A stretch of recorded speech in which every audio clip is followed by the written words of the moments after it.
بسم اللہ الرحمن الرحیم۔ السلام علیکم ناظرین، آج ہم ٹی بی یعنی ٹیوبرکلوسس کی بیماری کے بارے میں بات کرنے جا رہے ہیں۔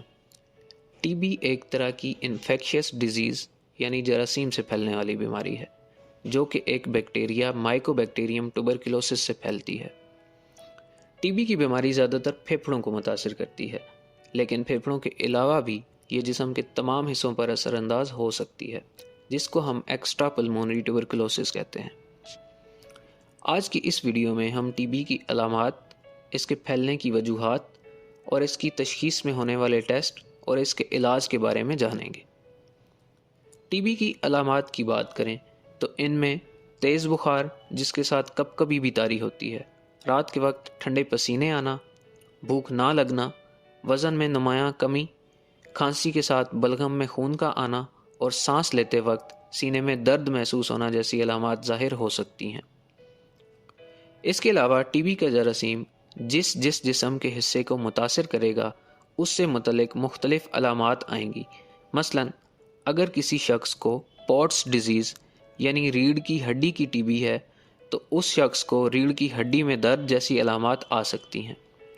اگر کسی شخص کو آنتوں یعنی انٹسٹائن کی ٹی بی لاحق ہو گئی ہے تو اس کے پاخانے میں خون آنا اور پیٹ میں درد رہنے جیسی علامات ظاہر ہو سکتی ہیں۔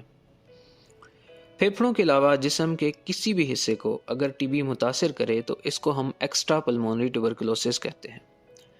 ٹی بی کا مرض آہستہ آہستہ کر کے انسان کو متاثر کرتا ہے اور لمبے عرصے تک رہتا ہے، کیونکہ اس بیماری کا جراثیم یعنی مائکو بیکٹیریم ٹیوبرکلوسس بہت ہی سست رفتاری کے ساتھ بڑھنے والا جراثیم ہے۔ عموماً دوسرے جراثیم ہر آدھے گھنٹے کے اندر مقدار میں ڈبل ہو جاتے ہیں، لیکن مائکو بیکٹیریم ٹیوبرکلوسس تقریباً 20 گھنٹوں کے اندر ڈبل ہوتا ہے، جس کی وجہ سے اس جراثیم کا علاج بھی کافی زیادہ وقت لیتا ہے۔ یہ جراثیم ایک انسان سے دوسرے انسان میں ایروسول ڈراپلٹس کی وجہ سے پھیلتا ہے، یعنی جب ٹی بی کا مریض کھانسی کرتا ہے یا چھینک مارتا ہے تو اس کے پھیپھڑوں سے پانی کے چھوٹے چھوٹے ذرات نکلتے ہیں جن کو ایروسول ڈراپلٹس کہتے ہیں۔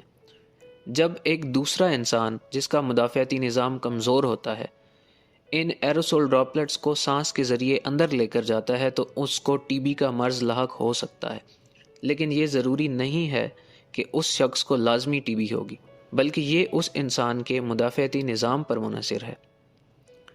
عموماً وہ لوگ جن کو HIV یا ایڈز کا مرض لاحق ہوتا ہے یا جو کسی دوسری بیماری کی وجہ سے کمزور ہوتے ہیں ان کو ٹی بی کا مرض لاحق ہو سکتا ہے۔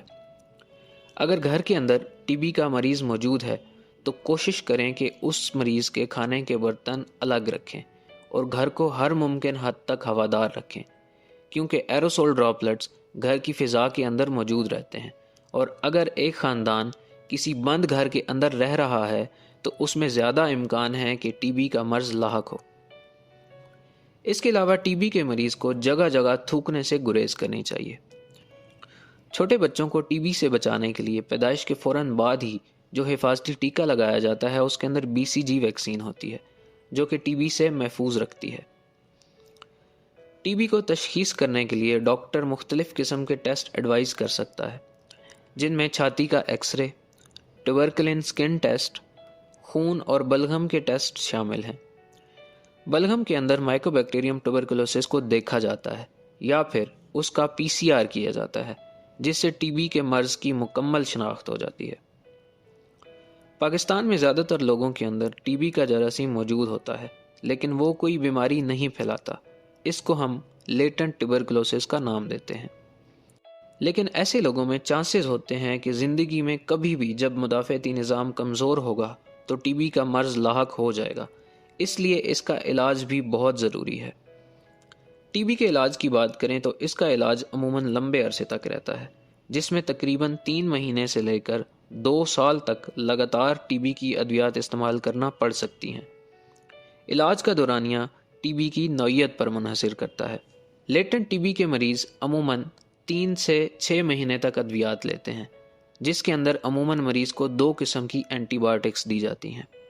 اس کے علاوہ اگر کسی شخص کو بالکل پہلی دفعہ ٹی بی کا مرض لاحق ہوا ہے اور اس کو علامات بھی آ رہی ہیں تو ایسے مریض کو 6 مہینے تک 4 قسم کی ادویات لینی ہوتی ہیں،